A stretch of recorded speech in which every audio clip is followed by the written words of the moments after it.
Lauren एजली अपनी किताब unexpected universe में लिखते हैं कि एक रात खौफनाक समुद्री तूफान ने हजारों सितारा मछलियों को बेरहमी के साथ साहिल पर ला फेंका। अगली सुबह इसी साहिल पर एक छोटी लड़की झुककर एक सितारा मछली उठाती, उसे देखती और फिर समंदर में वापस फेंक देती। साहिल पर खड़े लोग ऐसा करते हुए देखकर लुत्फ अंदोज हो रहे थे।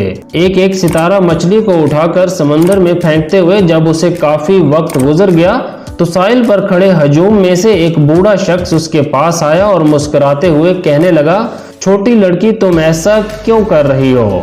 जरा नजर उठाकर साहिल को देखो तो सही, ये नामुमकिन है कि तुम इन हजारों सितारा मछलियों की जान बचा सको। तुम इनकी जिंदगियों में कोई बड़ा फर्क नहीं ला सकती हो। ये सुनकर उस लड़की का सारा जोश और वल्वला मांद पड़ गया, वो जैसे बुझ सी गई हो। लेकिन फिर चंद लम्हों बाद वो अपनी हिम्मत और हौसले को जमा करते हुए कहने लगी, ये सच है कि मैं इन सितारा मछलियों की जिंदगियों में कोई बड़ा फर्क नहीं ला सकती।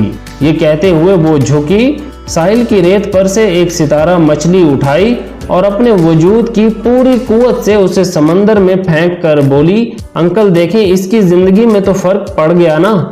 ये सुनकर वो बूढ़ा शख्स हैरत से चिल्लाने लगा और कहने लगा, नाकाबिले यकीन हद तक तुमने मेरे ख्यालात और मेरी सोच का धारा इस मुख्तसर सी बात से बदल कर रख दिया है। बूढ़ा शख्स खुशी से सरशार होकर छोटी लड़की के साथ मिलकर सितारा मछलियां उठाकर समंदर में फेंकने लगा और फिर उनकी देखा देखी साहिल पर खड़े लोग भी उनके साथ शामिल होकर सितारा मछलियों को उठाकर समंदर में वापस फेंकने लगे और यूं आहिस्ता आहिस्ता हजारों सितारा मछलियों की जिंदगियों में फर्क पड़ता गया।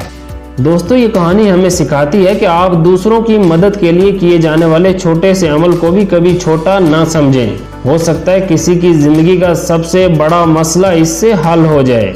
इसलिए हमेशा अपनी इस्तिताअत के मुताबिक अच्छाई करते और फैलाते रहें। उम्मीद करता हूँ ये वीडियो आपको पसंद आई होगी। इसे अपने दोस्तों के साथ शेयर जरूर करें ताकि ज्यादा से ज्यादा लोगों तक ये पैगाम पहुँच सके। पाकिस्तान पाइंदाबाद।